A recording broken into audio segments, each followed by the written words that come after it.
धमकियों के बाद अब नवाज शरीफ के गार्ड्स ने लंदन में पीटीआई के हामी शायान अली और उनकी टीम को तशद्दुद का निशाना बनाया है। सोशल मीडिया साइट ट्विटर पर शायान अली ने कहा कि मुझ पर और मेरी टीम पर नवाज शरीफ के गुंडों ने हमला किया। जुनैद सफदर मुझसे मरियम नवाज के खिलाफ आज का एहतजाज खत्म करवाने के लिए धमकी दे रहे थे।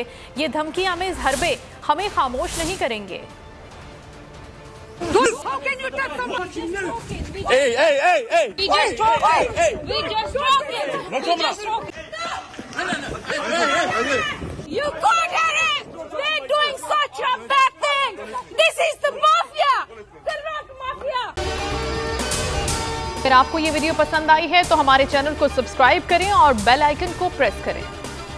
मैं इमरान खान हूँ, आप बोल्ड न्यूज देख रहे हैं।